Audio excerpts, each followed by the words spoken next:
Hey guys, thanks for checking in with me once again, or if you're new to the channel, thanks very much for joining and checking the channel out.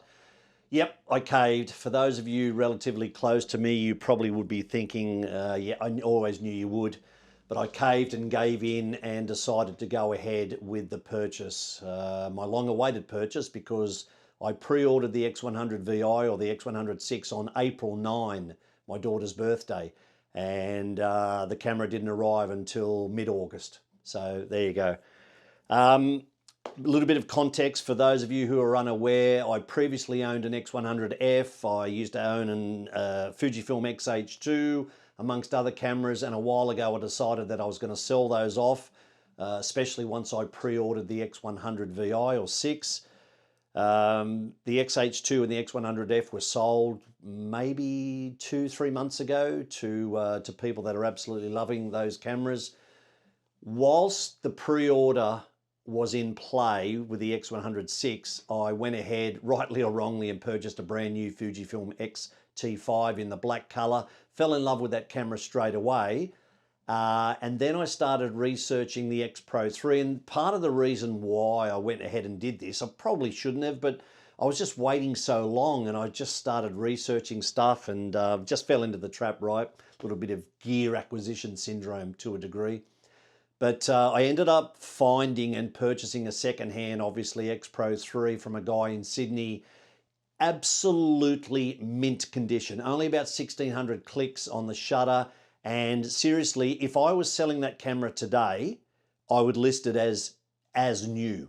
It is in mint condition, and I love that camera, and I'll make a separate video about that.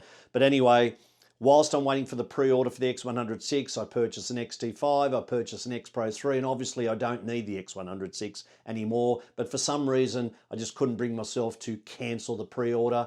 And then early or nearly mid-August, I received a notification from the camera store to say that the X100 VI had arrived, and I was totally honest with them. I said, look guys, I've purchased an X-T5 and an X Pro 3 in recent months. I'm 90% sure I don't need the X100 VI anymore. Haven't made up my mind totally. Please don't cancel the pre-order. Can you push it back? Can you push me back in the queue? And they said, yep, we can do that. We're expecting our next shipment in, I don't know, 3 to 4 weeks. And I said, perfect, that'll give me enough time. Well, it wasn't even maybe 2 weeks tops later, I got another notification. Hey, the next shipment's coming earlier than we thought. And I thought, right, you can't dick them around anymore. You've either got to purchase it or just say goodbye to it and then move on with your X-T5 and the X Pro 3. But by that time, I had gone back to my previous thoughts about the X-T5 prior to buying one. And why did I go and buy one in the end? Go figure, even though I love it. Is that in terms of my street work, I'm not in love with the housing, the viewfinder housing, and that semi-DSLR look on the X-T5s. Not for street stuff, all right? I like the look, but not for the street. I loved using it in the street. The performance and functionality of the X-T5 is just magnificent, but it just never felt right. And a lot of you street photographers will know that it's not always about the performance of the camera. It's got to feel right. You've got to have the right experience in the street for what it's worth. And the X-T5 never gave that to me.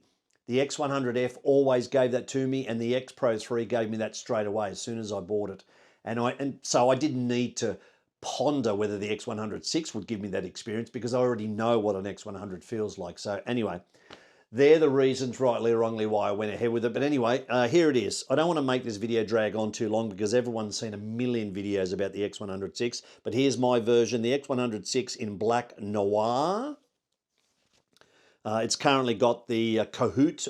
I'm not sure if that's how you pronounce it, but I might make a separate video or a very short piece within another video about these beautifully handcrafted leather camera straps that I purchased from a company in Tasmania in Australia. But there's the back of it. Now, just quickly, I'll say that everyone raves on about whether certain cameras are pocketable and all this sort of stuff.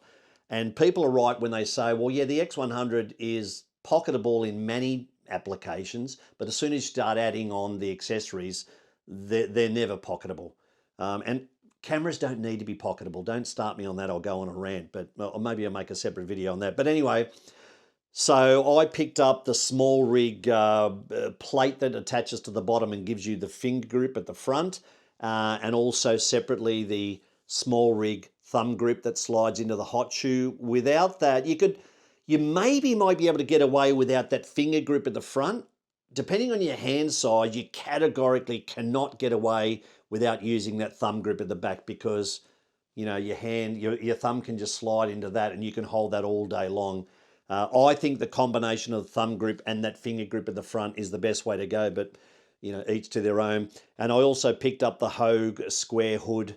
I put a very cheap UV filter on it. I'm on the fence all the time about UV filters, but I purchased a Hoya one, which was only $18, and I thought $18 to screw onto the front of the lens and know that the lens is 100% protected.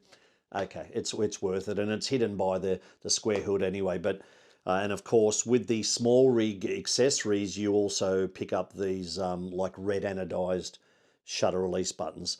But anyway, in combination with the handcrafted leather camera strap, and I think it's fantastic. This time I went with the split ring option. I normally have the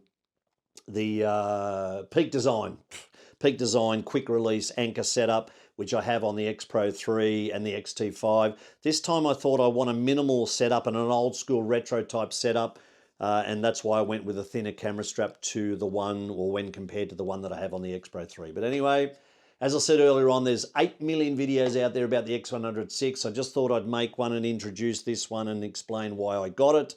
No need to ramble on any further. I'm loving this already. Stay tuned for further content as I alternate with my street stuff between the X100VI and my X Pro 3 in the cupboard there. Thanks for tuning in. I'll see you in the next video.